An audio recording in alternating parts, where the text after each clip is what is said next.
Hey y'all, so it's me, Mariana, and y'all had an assignment where you were to leave some questions for me, so I am finally getting back to them. I decided to kind of read through all of the questions. I'm not going to answer them all, but I kind of split up them in two different themes. We have like a friends, dating, miscellaneous theme, and then more of a like freedoms, morals, miscellaneous theme. So this is going to be the friends dating one, which I know you all are probably very excited to listen about because boys are cute. But one of the big questions that y'all had was kind of like the difference between dating in college versus high school. So just like kind of from my own personal experience, obviously I am not an expert on dating. I have no idea what I'm doing, just like every other girl out there. But what I found was like dating in high school, it was so easy. You weren't tempted as much about things because your parents were always lurking around the house. You had a lot of other things taking up your time. So like for me, I was in school for 8 hours, and then I was a two-sport athlete, so I usually had practice after school. And then you have like 4 hours on the weekend that you can kind of allot to your boyfriend. So you just have a lot of things that already take up your time. And then especially at Pinecrest, it's really easy to see if you're the only person dating them, or to just kind of like see other things, like see how they interact with other people, see other groups of friends. Like I said, very easy. But then college, it gets a lot more complex. First off, you have so many temptations because you're not with your parents anymore. If you're a freshman, like you have a roommate and everything, and usually they're in your room with you, so that's nice. But then once you hit like sophomore, junior year, like usually you have your own room. So you have a lot more to worry about, and you have to kind of hold yourself accountable, which is really hard. You also have a load of free time. Obviously, like you're gonna fill it with school and friends and like maybe a job, but like still you have a lot of free time. So if you're able to not allow them to monopolize all of it, that's really good.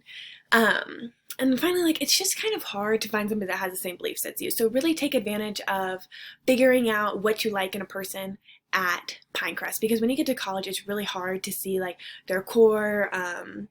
And also to kind of find somebody that like for me, like it's hard to find somebody who's Catholic but also likes to have fun type of deal. And then kind of like spinning off that, what I've learned through dating, you can't change anyone. That's not just for dating, that's for all people in general. You cannot change them. So you have to like who they are at the core, at the center, at their heart. If you don't like their heart, dump them, bye, see ya, who cares? And then when you start dating somebody, especially in college, like you're gonna see a lot of cute boys. There's a load of them out there, okay? But you can't date somebody because they're cute. You can't date somebody because they have cute hair, or because you love their nose, because those things are gonna change. We're gonna all get old. We're all gonna get wrinkly and gross. So you have to date them because you are their friend, and because you love their heart, and because you love their mind, and you love the way they think. Because if you do it for all the physical attributes, you are going to break up in 2 months because there are so many physical temptations at college. So now kind of going more towards friends. So a lot of y'all were asking, how did you make friends in college? Was it hard? Yes, it was very hard. But it's manageable. You're able to do it. I went to a pretty big school. I'm up at UGA in Athens. So it's definitely hard, but it's a lot easier to cut out toxic people in your life. At Pinecrest, these are the same people over and over and over again. So if you don't like one of the girls in your grade, you have to see them. You have no choice. But when you're at school, you can, like in college, you can choose who you're going to see, and you can figure out like, oh, they're toxic for me, I don't like who I am when I'm with them, and you're able to very easily slowly back up from the relationship because you don't have to see them every day. You also really need to find like-minded people to be your friend in college, because you have a lot of temptations and peer pressure, and the only way that you're going to get through it is finding like-minded people. So if you're uber into your faith, you're really Catholic, go to the Catholic Center, make friends there. If you want a job and you really want like your community to be the people you work with, then get a job. That's what I did. I have a lot of friends that come from my job. But then if you are really academic and you're going to be totally into school and you want friends that are going to push you to be smarter, find friends in your classes. So you need to kind of think about like what you want to be doing with all your free time, because your friends are going to really impact that since they are going to be with you majority of your free time.